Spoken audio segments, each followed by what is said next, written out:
Некаде помеѓу Плетвар и Мариово се простира подрачје кое и покрај човечките активности ги задржало своите природни вредности, кои му даваат обележје како дом на многу диви животни и растенија. Тоа е еколошкиот коридор Селјачка планина, на кој се надоврзува еколошкиот коридор Козјак. Крајлица на оваа дивина е кафената Мечка. Иако селата во овој регион се раселени, сепак природата е исправена пред нови предизвици. Дали ќе успееме да ги зачуваме овие еколошки коридори? Еколошкиот коридор е еколошка врска што овозможува движење на животните од едно јадрово подрачје кон друго, заради наоѓање на доволно храна, партнер за размножување и доволно простор за одгледување на своите млади. Во земјава се идентификувани 26 еколошки коридори. Некои од нив имаат прекогранично и регионално значење. Еден од нив е еколошкиот коридор Мариово-Кожов-Јакупица, целосно лоциран на територијата на нашата држава, но со прекогранично значење, односно поврзување со соседна Грција. Овој коридор ги поврзува популациите на кафената Мечка од Кожув и ниже со популациите на Јакупица. Исто така, овој коридор е важен и за волкот. Честопати овие еколошки коридори се пресечени од патишта, пруги, акумулации и други инфраструктурни проекти кои го попречуваат нормалното живење на животните. Овој регион е еден од најзначајните за кафената Мечка и се соочува со два конкретни предизвици. Ова е познатиот премин Плетвар. Зад мене кон Мариово се простира еколошкиот коридор Селјачка планина, а пред мене еколошкиот коридор Козјак Плетвар. Овој пат е граница меѓу овие два коридори. Возејќи наваму забележавме многу диви животни усмртени од автомобили. Но овде проблемите не завршуваат.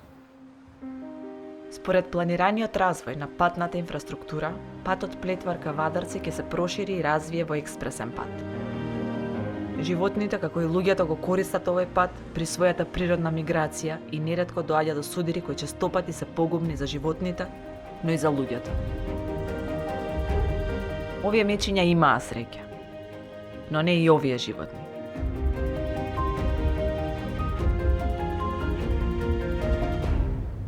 Во Мариовскиот регион селата се скоро иселени и природата е оставена да се развива без поголеми човечки влијанија. Разновидната природа е одлика на еколошкиот коридор Селјачка планина. Низ него минува реката Црна. Во оваа прекрасна клисура е предвидена изградбата на хидроцентралата Чебрен. Тоа ќе донесе струја за луѓето, но експертите велат дека ќе има огромно влијание врз живеелиштата на животните.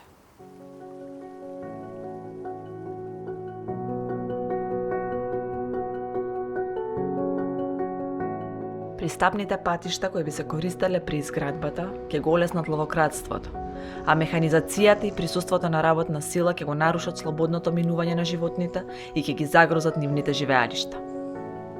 Но како животните ќе опстанат во новонастанатата состојба кога овде ќе се формира голема акумулација, водна површина која тешко ќе можат да ја премостат? Што може да се направи за да се помогне на оваа фасцинантна природа и на животните? Во 1950 година во Франција се јавува идејата за зелените премини за животните, со цел однова воспоставување на изгубените врски меѓу јадровите подрачја. Во развиените земји е сосема нормална пракса при изградба на патиштата да се планира изградба на зелени премини заради заштита на животните и луѓето. За среќа, оваа идеја почнува да се развива и кај нас. Експертите велат дека овој терен не е погоден за виадукти кои директно поврзуваат две високи места без да ги сечат еколошките коридори во важните делови. Според типот на теренот и фактот дека овде има постоечки пат, изградбата на зелени мостови и други типови зелени премини би ги сочувала еколошките коридори и би овозможила непречено движење на животните.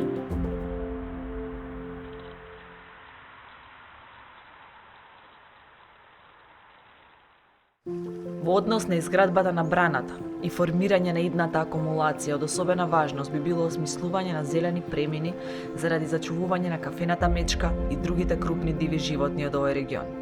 Се очекува нивна идна имплементација во неколку етапи.